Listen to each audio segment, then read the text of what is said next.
Salve, salve, rapaziada do primeiro ano, minha mediação tecnológica. Professor o quê? Silvio Santos aqui com vocês. E a nossa disciplina Biologia. Estamos começando aí o segundo módulo, né? O primeiro conteúdo aí do segundo módulo. Espero que a gente consiga se entender, você não precise passar aí pela recuperação. Se tiver que passar, beleza, a gente vai estar aqui, estamos juntos.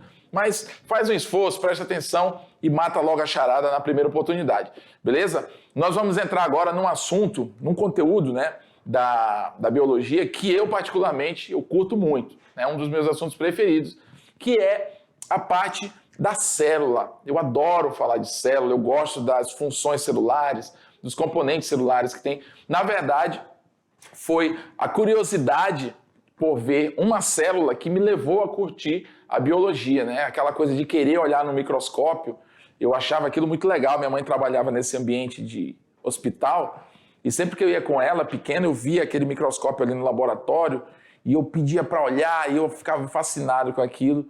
Então, para mim, a minha base, né, da biologia que fez eu curtir muito é justamente isso que a gente vai entrar agora nesse assunto. Espero que vocês curtam, eu vou explicar com muito carinho, quero explicar com muita clareza para que vocês entendam. Vamos falar primeiramente sobre uma parte histórica da biologia, da citologia, né? Que é a área da biologia que estuda as células especificamente, tá? Se você fizer biologia e você quiser se especializar na área de células, por exemplo, você tem que fazer citologia, essa é a especialidade, tá bom? Mas historicamente a coisa não aconteceu tão rápido assim. Foi preciso toda uma evolução de conhecimento para que chegasse no ponto de conhecimento que a gente tem hoje em dia, né? Os primeiros microscópios, por exemplo, eram muito rudimentares. Porém, para o que se tinha na época, eles já eram muito avançados, né? Já conseguiam ver coisas que a olho nu não se via. Por mais que a potência deles, comparada aos microscópios de hoje, fossem muito inferiores. Mas, para quem não tinha outro equipamento, que não conseguia, para auxiliar, né, a ver algo menor do que o olho humano consegue visualizar, qualquer aparelho então já conseguia dar uma dimensão diferenciada. E assim foi alavancando a curiosidade dos cientistas que cada vez mais foram tentando aperfeiçoar as técnicas de microvisualização. Então isso é muito interessante, espero que vocês curtam. Joga na tela, vamos lá! Bom, a descoberta da célula e a teoria celular, né? Uma visão geral da célula. Primeiro, tá? A célula é a unidade fundamental do nosso organismo. Por isso, se você entender uma célula, basicamente, você consegue ter a base do entendimento do funcionamento do corpo humano, tá bom? Então, habilidades: relacionar fenômenos, fatos e ideias, elaborando novos conceitos, identificando as diferenças dos diversos níveis de vida. 2, reconhecer a célula, olha lá, como unidade morfológica do ser vivo, tá? Ou seja, como unidade fundamental que dá forma ao ser vivo, entendendo sobre sua estrutura, seu funcionamento e papel biológico. Afinal de contas, olha aqui para mim, nós temos aí várias células do nosso corpo, né? Mas, joga aqui na tela comigo, nós temos várias células no nosso corpo, porém, você deve convir, né? Há de convir que nem todas as células são iguais. Será que a célula do músculo, por exemplo, é igual à célula da minha pele? Será que a célula da minha pele é igual àquela célula que forma, por exemplo, o meu coração? Será que a célula que forma o meu coração é exatamente igual a uma célula que forma o meu intestino, né? Então daí você começa a sentir como existe uma dinâmica, por mais que todas as unidades do nosso corpo, a grande maioria, sejam formadas por células, mas a gente consegue entender que nós temos partes diferentes no nosso organismo que desempenham funções diferentes. Então, logo, é muito provável, quando a gente ainda não tem um conhecimento, a gente já consiga deduzir que essas células possuam diferenças também, já que elas são usadas para coisas diferentes, né? Isso é fato. Vamos lá, joga na tela. que é que nós temos aí para iniciar o nosso conteúdo? Então, citos, né? Vem do grego kitos, célula, logos, estudo, né? Ou seja, citologia, estudo das células. É a área da biologia que estuda a célula ao nível de sua constituição, estrutura e função. Ou seja, na citologia você vai se especializar em célula, ou seja, no formato dela, nas estruturas que tem dentro da célula, nas funções dessas células em determinados tecidos, entendeu? Então, as células são unidades funcionais e estruturais básicas dos seres vivos, tá? Ou seja, é a unidade morfofisiológica de todo ser vivo. Olha que interessante. Por exemplo, o exemplo que eu gosto de dar, quando você vai fazer um muro, você não, né? Imagina aí sendo feito um muro. Você não pega um muro pronto e coloca ele lá, não é verdade? Você precisa ir montando esse muro com tijolos, né? Então, quando você tem a adesão de vários tijolos ali, um grudado no outro, você vai ter um muro completo. Legal? Agora imagine que o muro é um tecido. Um tecido humano pode ser um tecido de pele, pode ser um tecido muscular, pode ser um tecido ósseo, tá? Imagine que o muro é um tecido. E esse tecido, ele é formado por vários fatores menores. No caso do muro, o muro ele é formado por vários tijolos, né? No caso do tecido animal, no tecido vivo, vamos colocar o tecido vivo, esse tecido ele é formado por várias unidades menores também, que nesse caso do tecido são as células, entendeu? Então, por isso que a célula, como diz aqui, ó, as células são as unidades funcionais e estruturais básicas dos seres vivos. Então, basicamente, um ser vivo tem que possuir célula, tá? A diferenciação dessas células, aquilo que eu falei, vai acontecer de acordo com as funções nos diferentes tecidos que essas células vão estar, vão desempenhar funções diferenciadas, né? Então, isso vai influenciar no formato, nas estruturas internas dessa célula, né? Dependendo do que ela for preciso, tá? Então, ela é a unidade morfofisiológica de todo ser vivo, ou seja, todo ser vivo, para existir, ele tem que possuir célula. E se for uma bactéria, professor, que é unicelular? Legal, é uma célula? Então é vida, então é célula, tá? O próprio corpo da bactéria é uma célula, ela só tem uma. Então é aquilo que é o ser vivo, é uma célula. Aí tem os fungos, tem as plantas, tem nós, né, os animais. Todos esses seres são seres pluricelulares, ou seja, formado de várias células, mas sempre a célula está na base de tudo, tá bom? Joga lá, joga na tela, vamos continuando. Então, a história da citologia, né? Dentro da história, a gente tem algumas pessoas que foram muito importantes para a evolução do conhecimento sobre células, né? Elas sempre buscaram, de alguma forma,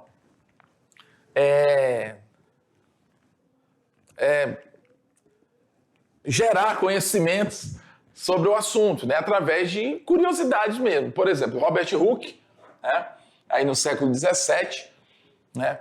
Ele, em 1665, observou os espaços vazios de uma cortiça. Cortiça é um tipo de vegetal, é aquele material que faz rolha de, por exemplo, de champanhe, né? Aquilo é um tipo de... Tem champanhes que são cortiça que fazem aquilo, os quais chamou de célula, ou seja, ele pegou um microscópiozinho bem daqueles, bem vagabundo mesmo, mas quando eu falo vagabundo, eu falo brincando, eu falo no sentido assim, pessoal, de ser muito simples, né? Mas esse microscópio ele já conseguia ampliar aquilo que eu falei no início. Ele era potente? Tanto assim, não, para os padrões de hoje, mas para os padrões da época, né? Era top, assim, dava para ver bem, né? Então, os quais, aí ele avistou, nesse pedaço de vegetal, na cortiça, ele avistou vários espaços vazios, né? E ele chamou de célula. Você consegue enxergar aqui, ó, tem um exemplo bem aqui, eu vou fazer uma setinha, ó. Você consegue perceber que existe uma rede, né? Parece uma redezinha com vários quadradinhos, espaços vazios.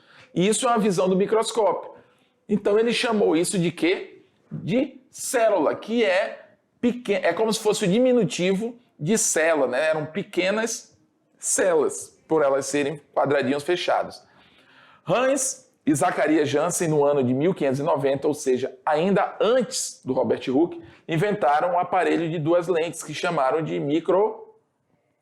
microscópio, tá? Esse microscópio, que era um aparelho muito rude, os padrões de hoje, mas para a época já era um aparelho, digamos, avançado em termos de visualização, né, de micro-organismos, né? Ele dava, assim, para ter uma noção de coisas que não eram tão pequenas assim, mas que o olho nu não conseguia ver. Então, esse microscópio, né, permitiu eles enxergarem isso aqui na cortiça. E, mais ampliadamente, a gente tem aí, parece semelhante a uma colmeia, né? Lembrando que essa visão está muito aproximada, tá, pessoal? Isso aí é mais de 1000 vezes aproximado, isso aí, porque isso é muito pequeno. Isso é aquela redezinha da cortiça ampliada. Então, vocês percebem que dava para ver esses espaços vazios que ele chamou de células. Aliás, ele chamou de célula, né? Que significa aí pequenas células, ou seja, é o diminutivo. Aí vem esse cara, né? Em 1674, o Leeuwenhoek, né? Ele fez o quê? Ele meio que revolucionou o mundo microscópico, o conhecimento microscópico, com os conhecimentos que ele espalhou, digamos assim, que ele descobriu. Ele fez o quê? Ele relatou, né, as descobertas de protozoários, ou seja, ele conseguiu perceber micro-organismos em determinadas estruturas, né, como água, por exemplo. Além da descoberta dos glóbulos vermelhos sanguíneos em peixes, né, anfíbios e alguns mamíferos, como o ser humano. Tá? Para você ter ideia, ele também observou fezes, né? Ele observava os olhos, né, materiais, né? Ele pegava o olho da pessoa e tentava enxergar alguma coisa, mirando, digamos assim, o microscópio nessa direção.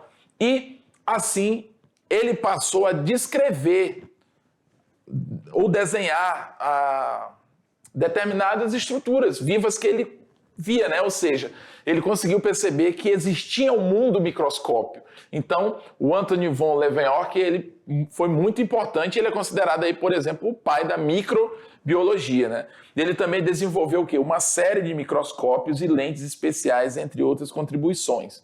Então você consegue entender a importância desses caras que numa época em que o conhecimento não era grande, a tecnologia era menor ainda, né?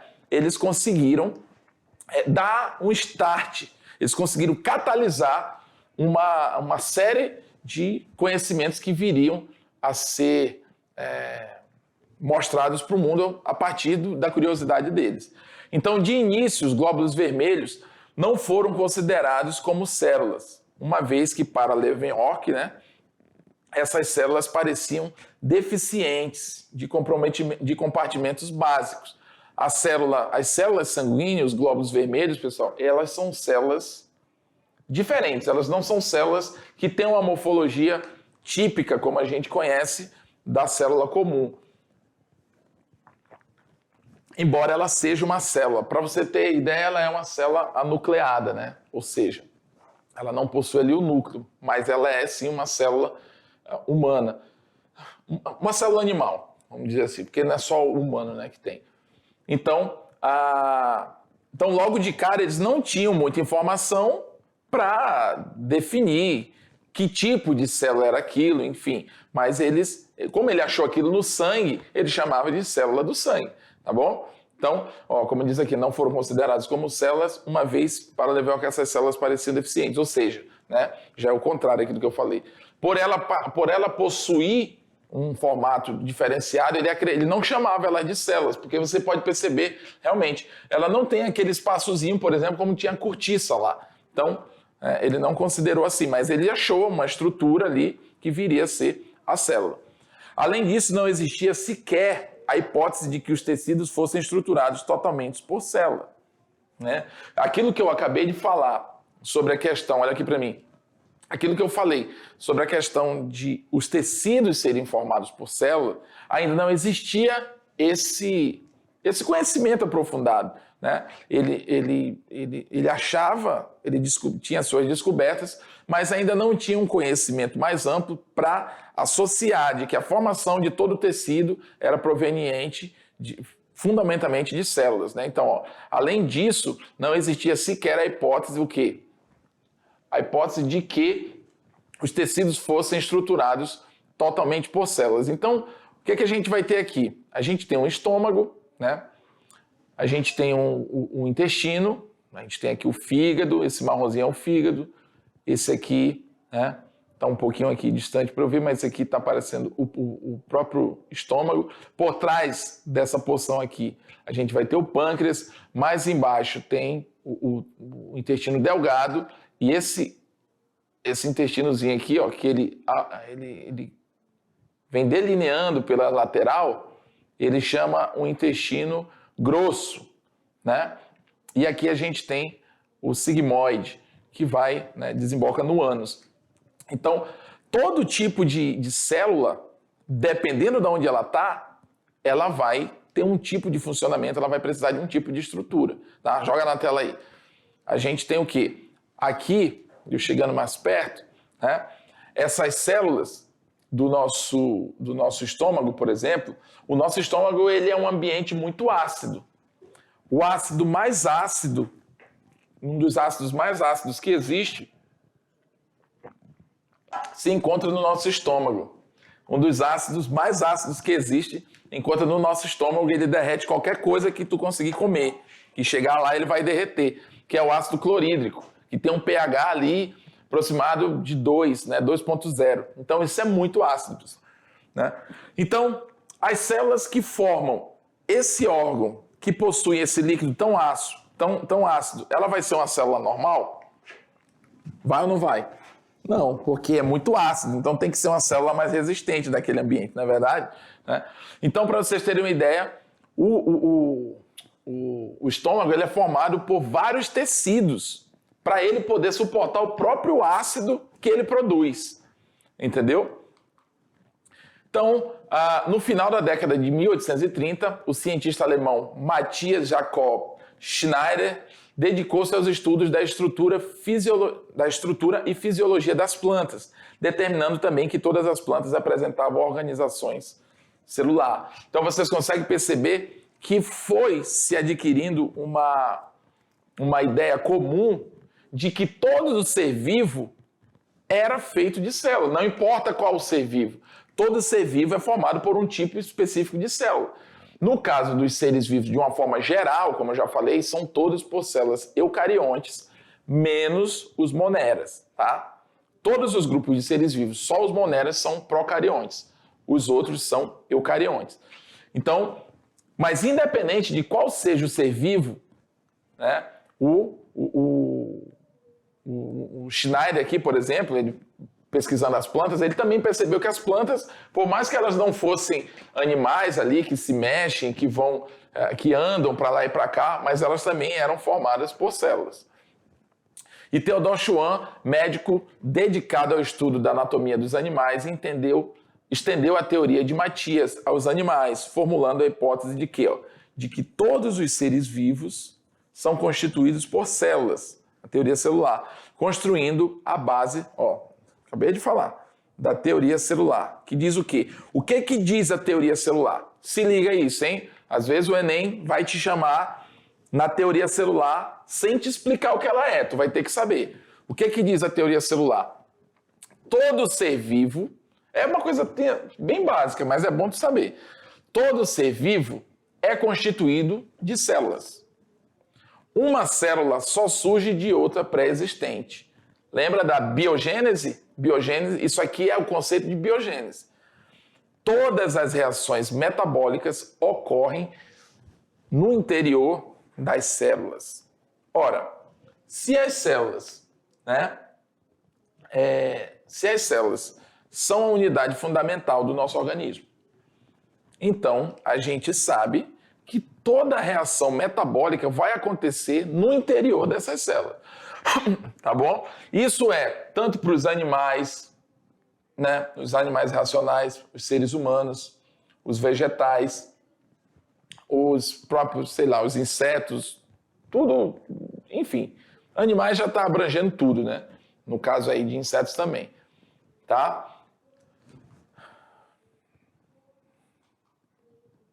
Teoria celular e tipos de célula. Os seres vivos formados por células podem ser divididos em unicelulares, que são aqueles formados por uma única célula, né? Me diz um ser unicelular. Não sabe, né? Um ser unicelular é por exemplo, uma bactéria. Um protozoário é unicelular? Um protozoário é unicelular. Estou falando, um protozoário é unicelular, né? Por exemplo, isso aqui é um protozoário, tá? Isso aqui é uma ameba. Já ouviu falar em ameba? Aquela que dá uma dor de barriga, né? Aqui nós temos o quê? Uma bactéria. São seres unicelulares. São aqueles que podem estar junto com outros, mas o organismo dele é sozinho, entendeu? Por exemplo, as bactérias, elas têm uma organização, por exemplo, na forma de colônia. Uma colônia é formada por várias bactérias, tá? Mas cada bactéria tem um organismo, tá bom? Um exemplo aí de bactérias e protozoários. As algas aqui, né? Tem algas também unicelulares, tá certo. Os seres vivos formados por células podem ser divididos em também pluricelulares, né? Que ao contrário do unicelular, vai ser o pluricelular. O unicelular é só uma célula. Pluricelular vai ser o ser vivo formado por muitas células, tá? Como, por exemplo, animais e vegetais. Eu costumo falar assim, olha aqui para mim, eu costumo dar uma dica para você. Unicelular, geralmente, você não consegue ver a olho nu, tá, pessoal? O unicelular, ele sozinho você não consegue ver. Já o pluricelular, você geralmente consegue enxergar, tá? Isso não é regra, mas é mais provável, né, de acontecer, de você conseguir ver a olho nu um ser pluricelular do que um ser unicelular. Por exemplo, você olha aqui para mim como um ser vivo, não é fácil você me visualizar? Sim. Por quê? Porque eu sou formado de várias células, eu tenho um tamanho passível de ser visível, de ser visto por alguém. Agora, você consegue visualizar a bactéria que está aqui na minha mão, os Staphylococcus aureus que tem aqui na minha mão, que geralmente os Staphylococcus aureus são bactérias de pele.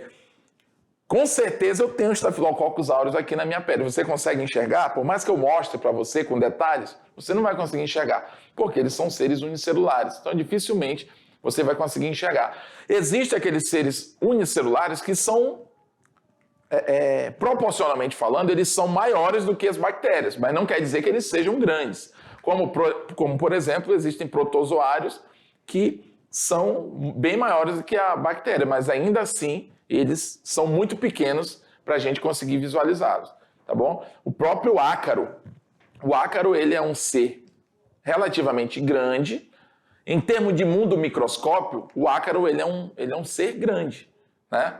Mas, para olho nu, ele ainda é pequeno, entendeu? Acho que vocês estão entendendo o que eu estou querendo dizer, tá bom? Então, seres pluricelulares facilmente visualizados. Seres unicelulares dificilmente visualizados a olho nu. Sempre você vai precisar de um microscópio, no mínimo, ou uma lupa, tá bom? Vamos lá, joga na tela. Então, os seres pluricelulares, exemplos aqui, animais e vegetais. A gente tem aqui uma capivara e uma árvore. Teoria celular, continuando aí nos tipos de células. Elas podem ser categorizadas por tamanho. Podem ser microscópicas, né, ou macroscópicas. Microscópicas invisíveis a olho nu, medindo aí menos do que 0,1 micrômetro. Ou seja, é muito pequeno, pessoal. Macroscópicas, elas são visíveis a olho nu, medindo mais, né? Vamos aqui, eu acho que eu falei alguma coisa errada. Microscópicas são invisíveis a olho nu, medindo menos do que 0,1 micrômetro. Já as macroscópicas, elas são visíveis a olho nu e medem aí acima de 0, né? Ou seja, maior do que 0,1 1 micrômetro. Mas isso não quer dizer, pessoal, que essas macroscópicas aqui são tão fáceis de ver, tá bom? Elas, logo acima ali do 0,1, até um certo ponto, elas ainda continuam sendo muito pequenas, tá bom? Forma de célula. A gente tem forma de células discoides, que são esse formato arredondado. A gente tem esferas, também é um formato arredondado. As discoides têm ali um leve abalamento no meio. Estreladas, como por exemplo, os neurônios, tá? Aqui a gente tem esférica, é o óvulo, né? Discoides, como exemplo, a gente tem as hemácias. Estreladas, a gente tem os neurônios, tá? Para quem não sabe, isso aqui é uma célula do sistema nervoso, o neurônio com os seus axônios, né? Núcleo, dendritos, enfim. E as células fusiformes, que são células mais relacionadas ao tecido muscular. Quando você vê um boneco que ele está representando os músculos, geralmente você vê na imagem, por exemplo, na coxa do boneco, você vê algumas imagens assim se formando, né? São células fusiformes que você consegue perceber uma ponta em cada extremidade dela, né? Os 3 grandes pilares da teoria celular, né? Vamos lá. Os 3 grandes pilares da teoria celular. A teoria celular se sustenta em 3 grandes pilares, né? Nós falamos isso ainda há pouco, mas vamos dar uma repassada aqui. A vida existe somente nas células. Todos os seres vivos são compostos de células. Ou seja, todas as reações do organismo dependem estritamente da atividade celular. E é através da célula que toda energia necessária para o funcionamento do organismo é obtida, convertida e armazenada e aplicada, tá? Isso aqui tem um exemplo legal para te dar. O que é que tu está fazendo nesse momento para tu estar vivo? Fala aí, uma coisa que está acontecendo que é necessário para tu estar sobrevivendo. Que eu tenho certeza que está acontecendo agora, nesse momento. Pensou? Se você pensou em respiração, você acertou o exemplo que eu estou querendo te dar. Aí eu te pergunto, para que é essa respiração? Ah, para sobreviver. Tá, legal, eu sei é para sobreviver. Mas por que tu precisa desse oxigênio? Ah, porque ele vai encher meu pulmão, professor, e eu vou soltar ele depois, né? E ele vai manter meu corpo ativo. Negativo. Você precisa do oxigênio, ele entra nas suas vias aéreas, ele chega no pulmão. Olha que interessante. Você já ouviu a história de que você inspira oxigênio e expira gás carbônico? Ou seja, você puxa um e joga fora outro, tá bom? Você inspira, puxa oxigênio e expira, joga fora gás carbônico. Esse oxigênio que acabou de entrar no teu nariz, ele vai para o pulmão. Lá no pulmão, ele vai ser impregnado, digamos assim, ele vai ser depositado nas hemácias, que são aquelas célulazinhas vermelhas do sangue. Elas têm uma função de transportar oxigênio. Esse oxigênio que tu respirou agora, ele vai entrar na hemácia e vai andar pelo corpo todinho, levando esse oxigênio. Aquela hemácia que já levou oxigênio, né, que está vazia, ela vai trazer o CO2. Ou seja, ela volta para o pulmão, libera o CO2 e fica pronta para pegar mais oxigênio. Ou seja, o oxigênio que tu acabou de respirar aqui, ele não já foi transformado automaticamente em CO2 e foi liberado, não. Ele vai ser usado pelo organismo e mais tarde, daqui a pouco, ele vai ser, né, despejado aí na forma de CO2, tá? E para que serve esse oxigênio? Esse oxigênio vai entrar na célula, era aí que eu queria chegar, ele vai entrar na célula, tá? E lá na célula ele vai dar o início, né, da produção, ele vai servir, digamos, como uma espécie de combustível para produção de energia, tá? Vai acontecer um processo chamado glicólise. A glicose que você se alimenta vai ser quebrada no citossol, ou seja, no citoplasma, vai dar origem ao ácido pirúvico, ao piruvato, que vai entrar na mitocôndrias e começar o ciclo de Krebs, é uma outra situação. E o oxigênio ele é usado nesse processo. Então você está entendendo? Tudo isso é lá dentro da célula. Como diz aqui, ó, é através da célula que toda a energia é necessária para o funcionamento do organismo e obtida e convertida, armazenada e aplicada. Tá bom? Vai formar lá o ATP, que é adenosina trifosfato, que é a nossa moeda energética. Então, tudo isso é dentro... Ah, e a glicose. A glicose você se alimenta, seu organismo a digestão vai transformar aquele alimento em glicose. Para quê? Para ser transformado em energia. Aonde? Lá dentro da célula. Entendeu? Então, tudo acontece no interior celular. A funcionalidade da célula é que vai providenciar toda a geração de energia que a gente precisa para sobreviver. Beleza? Joga lá na tela. Vamos lá, continuando.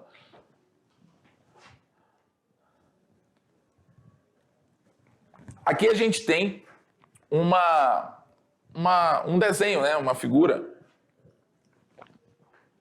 Aliás, duas figuras, uma célula animal e uma célula vegetal. Ah, professor, uma é procarionte, outra é eucarionte? Não. As duas células presentes aqui, elas são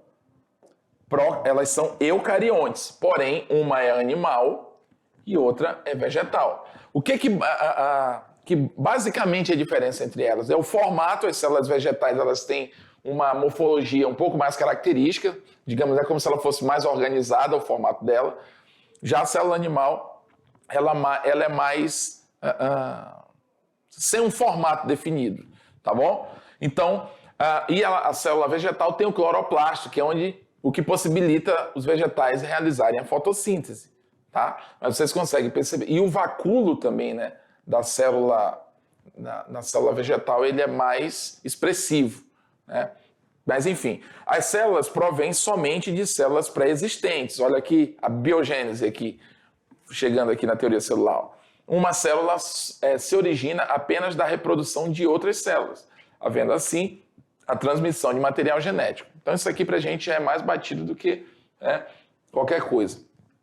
Então percebam que na célula vegetal a gente tem algumas estruturas, a grande maioria das estruturas são parecidas, ó, núcleo, mitocôndrias, a gente vai ter ali o retículo endoplasmático, que é esse amarelinho aqui, né, saindo do núcleo.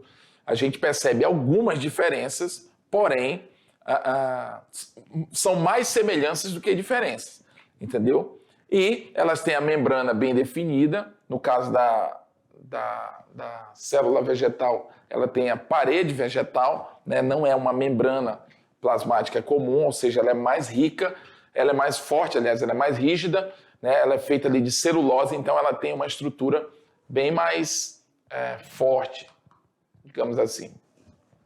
Então, terceiro ponto aqui da teoria celular, né? A célula é a unidade de reprodução e transmissão das características hereditárias. Todos os caracteres genéticos são transmitidos de uma célula para outra no processo de reprodução. Olha, a célula ela é tão importante que até para reproduzir, né, o que vai no ato sexual, o que o homem expele para contribuir com a parte dele? Espermatozoides, são células reprodutivas. A mulher, o ovócito lá, né, o óvulo, vai ser uma célula reprodutiva masculina, feminina. Então, óvulo e espermatozoide. Nessas células, eles vão estar levando material genético. Vocês vão estudar isso mais a fundo lá no terceiro ano, mas eu gosto sempre já de ir familiarizando vocês. Espermatozoide, óvulo. Espermatozoide, quando ele diz aqui, ó, transmissão de características hereditárias. Essas células é que vão levar genética minha, os espermatozoides, no caso do homem, e o óvulo, no caso da mulher. Só que essas células, elas só vão levar metade da minha representação, ok? E a outra metade vai ser completada com a mãe, com a metade que vem da genética da mãe. Então, nós temos 46 cromossomos, nós seres humanos, E os espermatozoides do homem vão ter 23. E o óvulo da mulher vai ter 23. Por que eu tenho 46? Porque o espermatozoide do meu pai tinha 23 e o óvulo da minha mãe tinha 23. Quando espermatozoide e óvulo se fundem no processo de fecundação, vira um ser só, que a gente chama de ovo ou zigoto, que somando 23 do homem com 23 da mulher, passei a ter o quê? 46 cromossomos, tá bom? Essas características, metade minha, metade do meu pai e metade da minha mãe, elas vão se misturar de alguma forma, que a gente só vai aprender isso mais aprofundadamente lá no terceiro ano. Elas vão se misturar e dar origem a um novo ser, ok?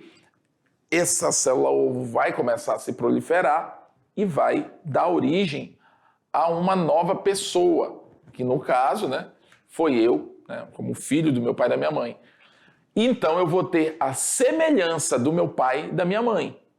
Por que eu não sou totalmente igual ao meu pai, ou por que eu não sou totalmente igual à minha mãe? Porque eu sou uma mistura deles. Se só prevalecesse, vamos supor que os espermatozoides do homem tivessem os 46 cromossomos, eles chegassem lá no óvulo e simplesmente a mulher não contribuísse com os cromossomos dela, só tinha do homem. Então, automaticamente ia ser gerada uma pessoa idêntica ao homem que gerou aquele espermatozoide, como se fosse um clone, né? Ou vice-versa, se só o óvulo desse os 46 cromossomos e o espermatozoide não funcionasse para nada, só para dar um start ali na reprodução. Então, eu seria uma mulher, eu não seria um homem, eu seria uma mulher idêntica à minha mãe, entendeu? Então, até no processo reprodutivo, no processo de formação de outros seres, a célula ela tem um papel altamente importante, que é na transmissão de caracteres genéticos. É isso que vai fazer a semelhança entre os pais e os filhos, tá bom? Agora, isso você vai perceber, aliás, você vai, como eu falei, você vai ver mais a fundo lá no terceiro ano. Então, por hora, a gente vai ficando por aqui, a gente vai entendendo que as células são as estruturas fundamentais do organismo vivo, ok? Todo ser vivo precisa ser composto por células. Essas células podem ter ou não núcleo, ou seja, se não tiver núcleo, procarionte. Se tiver núcleo, eucarionte. Esses seres podem ser formados de várias células pluricelulares ou podem ser formados por uma célula unicelulares, tá bom?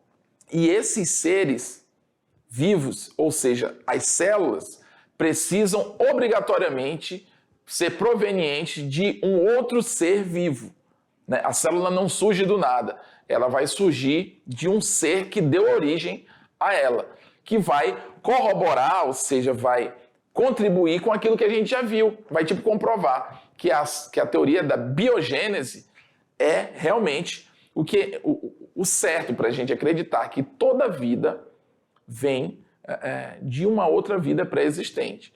Tá bom, pessoal? Então, ficamos por aqui, a gente vai ver a nossa revisão, espero que você tenha prestado atenção na aula e tenha gostado aqui do clima, da vibe da aula, né, que eu procuro sempre dar umas dinâmicas diferentes na minha forma de explicar. Então, um assunto não tem mistério nenhum, história das células, da descoberta, da citologia, né? Espero que você não tenha passado nada em branco aí. Agora vamos lá para a nossa revisão e vamos ver o que você apurou de tudo isso.